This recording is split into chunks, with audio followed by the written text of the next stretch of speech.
I'm Jake O'Neill, creator of Animagraphs, and this is how a car engine works. Let's start at a single piston, powerhouse of the engine, and work our way outwards. The four-stroke cycle. When a piston travels to the end of its range, or down, it's a stroke. Car engines use a four-stroke cycle. It goes like this.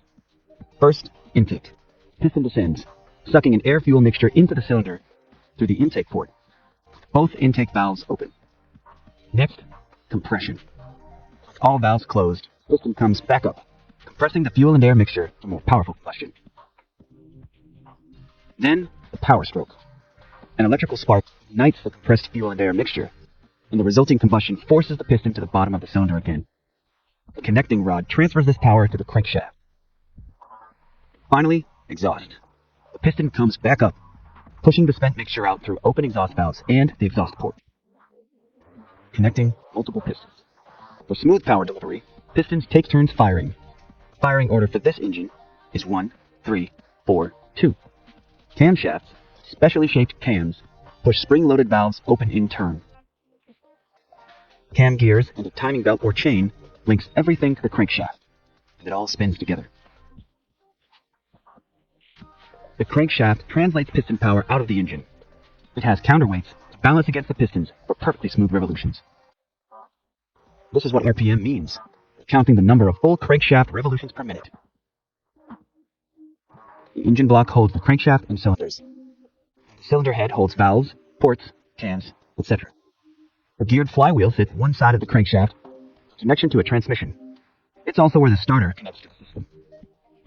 This engine has 4 cylinders arranged in a single row, but there are many other possible configurations, like 6 cylinders with 3 on each side, angled in a V shape, or 8. Despite different design goals, the basic engine parts are all there. Now let's look at other systems that support this combustion process. Air intake. Air comes in through the air filter, and then to the intake manifold, where it mixes with fuel before being sucked into individual cylinders through intake ports.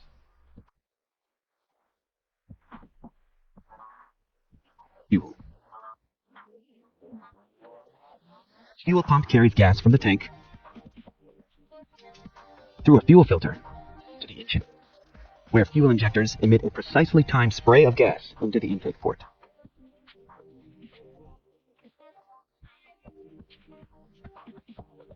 Cooling.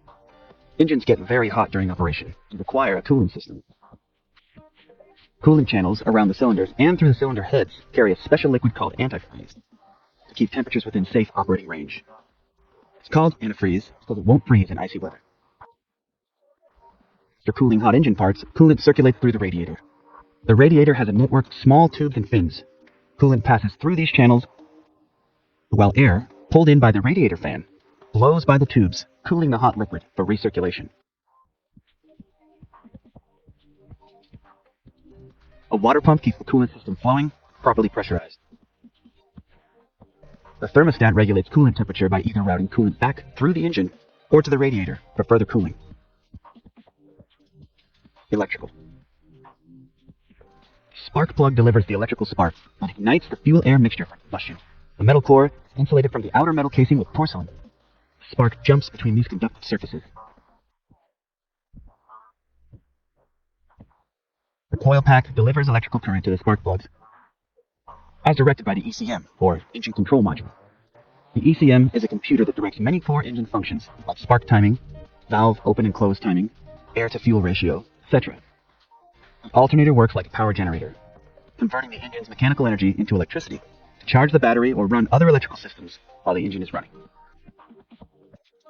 The battery provides power to the starter for engine start. Oil. Motor oil is used to lubricate, clean, prevent corrosion, improve sealing, and cool the engine by carrying heat away from moving parts. Rings around the top of the piston head keep oil out of the combustion process, while otherwise allowing the cylinder to be lubricated. Oil galleries are channels through the engine block and cylinder head that carry oil to various engine parts. Oil flows through the engine and back to the oil pan for recirculation. Oil rests in the oil pan when not in circulation.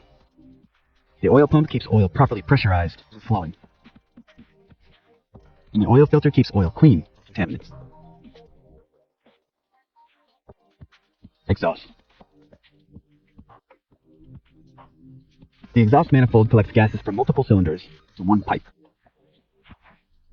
Exhaust flows through the catalytic converter, which captures toxic chemicals in engine exhaust, then out through a muffler that reduces exhaust noise.